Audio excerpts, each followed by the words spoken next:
తర్వాత ఇంకొక రకము మరి మాట్లాడుతున్నటువంటి ముఖ్యమంత్రిని యావత్ తెలంగాణ ప్రజానికం గమనిస్తా ఉంది. త్వరలోనే వారికి గట్టిగా బుద్ధి చెప్తారని చెప్పేసి ఈ సందర్భం గుర్తు చేస్తా ఉన్నారు. అందరం కూడా రైతాంగ పక్షం నిలబడి ఏదైతే రైతులకు ఇచ్చిన హామీలు కావచ్చు, వారికి ఇవ్వాల్సిన సాగునీరు విషయంలో కావచ్చు, కరెంటు విషయంలో కావచ్చు, రైతు బంధు విషయంలో కావచ్చు, రైతు భరోసా అని చెప్పినటువంటి రైతు భరోసా విషయంలో కావచ్చు, మోసం చేస్తే గ్రామాల్లో ఎక్కడ కూడా తిరగలేని పరిస్థితి ఉంటుంది. ఖబర్దారాన్ని హెచ్చరిస్తా ఉన్నాం.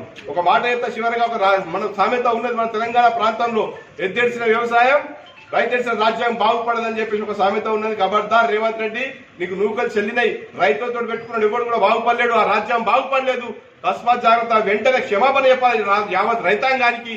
అంతేకాదు ఈరోజు రైతులకు అందరికీ కూడా సన్న వడ్ల దొడ్డు వడ్ల తేడానే కూడా రైతాంగానికి మొత్తానికి కూడా పూర్తి స్థాయిలో మరి రైతు భరోసా మనం 500 బోనస్ అనేవి అది ఇవ్వాలి.